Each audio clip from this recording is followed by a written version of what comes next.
Last week, a couple journalists and creators raised hell about Cloudflare, myself included. I did a whole video breaking down a particularly horrifying case where Cloudflare was holding someone's infrastructure hostage without really saying why. They used to pay $250 a month.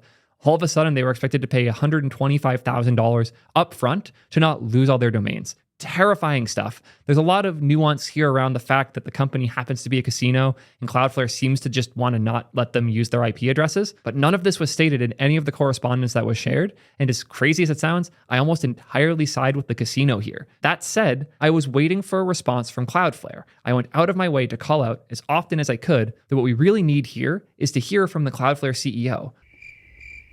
All we had at the time was an atrocious message that he had sent about his sales team as he let go a massive chunk of them. We didn't have an actual response about this. Now we do, and it's somehow even worse than I ever could have predicted. So what the hell did Matthew Prince respond with here?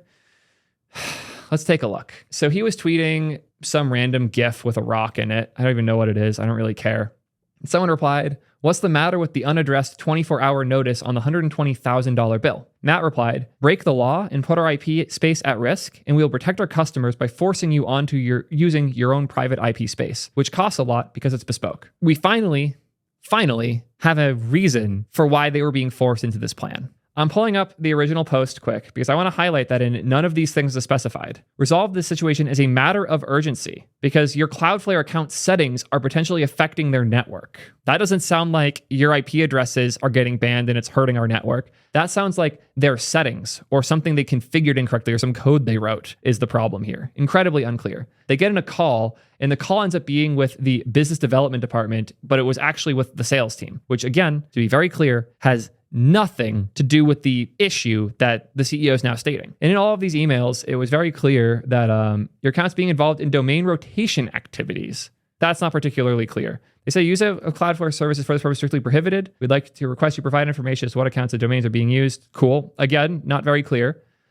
But they never once specified that they needed to do this stuff with the IP address. One of the things that came up in this email after their call was that the Cloudflare Enterprise plan includes the Bring Your Own IP program, where you can lease an IP address elsewhere and then use that with Cloudflare. For those who somehow aren't familiar with how IP addresses work, IP addresses are becoming a limited resource very quickly. IPv4 has a limited number of addresses. An IPv4 address is like 127.0.0.1. That's an IP address. How many IP addresses are there? It's a more interesting question because V4 sounds like a lot, that there's 4 billion possible IP addresses, but a lot of those are reserved for special purposes. A lot of the sections are too, and we don't end up getting all of these 4.3 billion. It's just a lot of different things need lots of different IPs. It's actually getting harder and harder to get reserved IP address blocks. So these IP addresses are now kind of a resource, and a lot of companies use 1 or 2 IP addresses for a ton of customers. So like Cloudflare, if you're using Cloudflare as the thing to resolve your domain, you might have the same IP address as a bunch of other Cloudflare customers. In order for them to have reasonable costs, they can't just give everyone an IP address because there just aren't enough IP addresses for them to do that now. IPv6, if we actually ever get there, has 340 undecillion different addresses.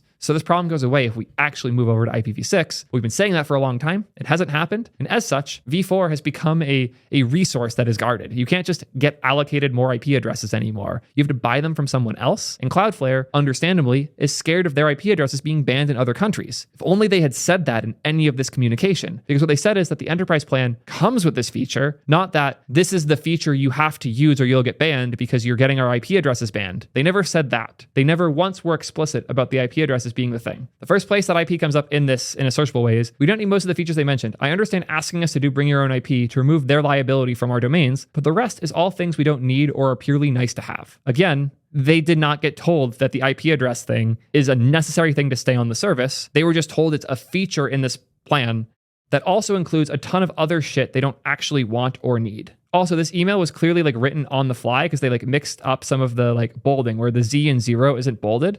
So somebody wrote this email. They just didn't write the important part, which is that they need the IP addresses. If you want to see what these IP address bans do and how they affect things, if you don't know who Dean Herbert is, he's the creator of Osu. It's a game people play for doing rhythm stuff on their computer. Full of weebs, totally fine with me. Not my thing, but cool. It looks like Russia may have blocked the Cloudflare internet including OSU. It's likely not targeted at blocking OSU specifically, but there's not much we can do right now. So it seems like people couldn't access OSU in Russia. I reported it to Cloudflare in the hope of IP rotation, but that's the extent to which I can do right now. So what happened here is almost certainly one IP address was being shared across many users. One of those users had a service that Russia didn't like. So Russia banned this IP address. And when the IP address got banned, anybody else with the same IP from Cloudflare could no longer have their services accessed in Russia. This is the problem with IP address rotation and over reuse stuff. Push just disappeared from the internet with no warning or grace period. It turns out Cloudflare will just pull the rug and expose your server's origin IP when this happens. Ouch.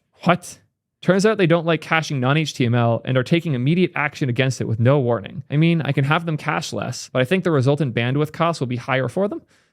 Yeah, apparently they were mad at them for caching things that weren't HTML, like video and audio files. Cool, I might get fucked with that too. We'll have to learn in the future. Anyways, what I'm here for is the IP address stuff. Never mind, LOL. Cloudflare says, sorry, but $200 a month plan isn't enough money for it to be our issue. We'll probably have to wait for this to be fixed from Russia and the Russian ISP's end. Thank you for contacting Cloudflare support. We're sorry to hear that you are experiencing some difficulties here. When your domain is proxied by Cloudflare, we assign it IP addresses from a shared pool in the Cloudflare network. As a result, Cloudflare does not offer dedicated or exclusive IP addresses. Unfortunately, we're not able to guarantee that your assigned IP address will not be blocked by any country or ISP. If you would like to get a different set of IPs, you can upgrade to the enterprise plan, which will help. Sorry for any confusion this has caused you. This is funny because the solution to Cloudflare's IP address rotation and IPs getting banned in countries is to tell the people who are getting them banned that they have to bring their own IP, and telling people who are having their IPs banned incorrectly to bring their own IP. So for both sides of this problem, the solution is, well, you should just pay a couple $100,000 a year instead. That'll fix the problem. And it's not like they need the other features of enterprise. Like we saw that massive list. If we go back in here for a second, look at all of these fancy features that none of these people need. None of these customers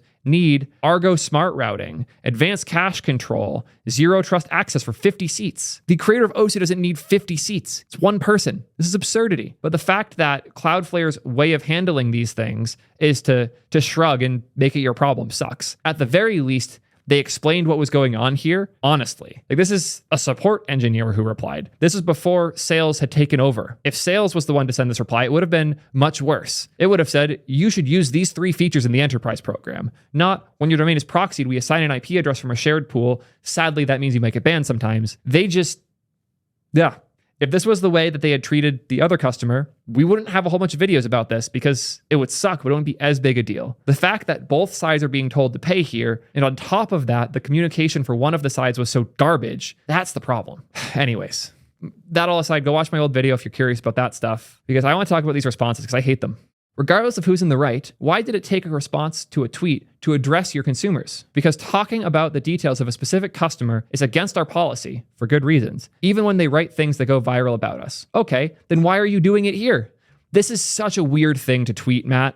I actually can't believe you tweeted this because you just did the thing you're saying isn't policy, but this is the only update we got. It's insanity. Later on, this happened where somebody asked, do you not think that this could have been communicated directly? Like, we need you to bring your own IP because laws, here's the price for the service. Instead of this weird sales and enterprise plan back and forth. Also, trust and safety being cited and then not actually involved at all. This absurdity. The sales tactics here are so toxic, it's unbelievable. They treated this like a sales opportunity, not like a customer having a problem and informing them of it opportunity, which is just disgusting. He responded here, for sure. What? So I had to reply here. Confused here. If you acknowledge that your sales team communicated poorly here, why not make that your response? You don't have to share details of a specific customer to say that your sales team could have handled the situation better. Just say it. You don't mind throwing your sales team under the bus. I've cited that enough times. I've cited this so often. Primeagen went and made a whole new video just about this Reddit post because it's so insane. Like, what? You're willing to throw your sales team under the bus. You've made that abundantly clear. Why not do it even just a little bit here? Why not just point out that the sales team didn't communicate great?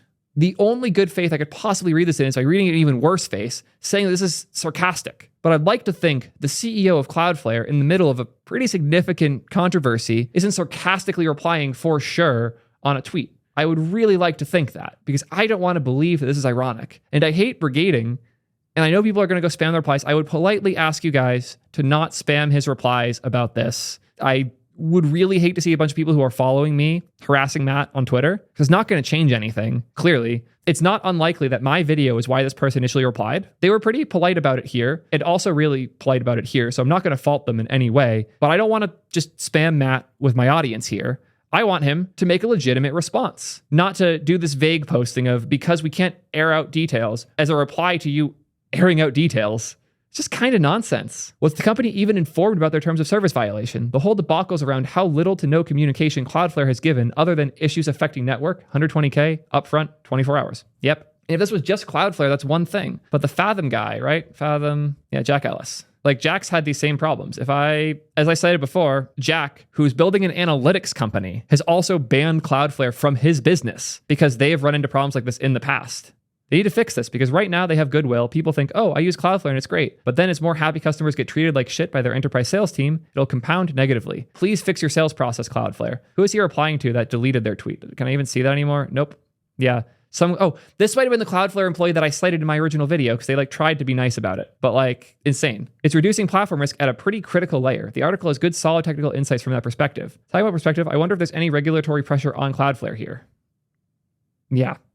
Guillermo Roche had some comments on this drama, and I think they're really interesting. Obligatory, Vercel sponsors my channel, and they have paid for videos at times. None of this is stuff they even want me to cover. I'd be surprised if they were even cool with me making this video, but I think it's important, and I think Guillermo's insights here are very valuable, and also help explain some changes that happened to Vercel recently. Free Unlimited, any on-demand infrastructure resource, is the cloud equivalent of Red Lobster's Endless Shrimp. It can only end in two ways: predatory sales teams or bankruptcy. It's also a grossly unscalable way to scale a large platform. Our most recent pricing model reflects what AWS and other customer-obsessed platforms have learned. Accuracy and granularity of resource composition yields the right feedback loop with engineering for scale and optimization. Simply put, unlimited free is a bad recipe for software engineering, and it's bad for business. And that's a huge part of why we ended up in this crazy, misleading, rough spot that we're in today. So totally agree with this. I think that it is a really good context for why Vercel's made the changes that they've made. Free, unlimited is a lie. It's going to cost somebody someday. If this was just a casino and they were explicitly clear about why they were being treated this way, that's one thing. But the combination of other people having these problems, the CEO's weird, vague responses about this, the chaos that is how they were handled by the sales team, the way that safety and trust were cited as part of the process and then not involved at all, and the general just terrible treatment of this company, that's why this is important. You can make it about the legal stuff all you want. You can hate casinos all you want. I don't care. Tell your customers why they're being treated the way they're being treated. I'm not even saying don't treat them like this. I'm just saying tell them. And that seems to be too high of a bar for Cloudflare to clear, but their CEO seems more than willing to vague tweet about it. I don't even know if this is going to be a video, but I was pissed off, so I decided to film it. We'll see where it ends up. Until next time, peace, nerds.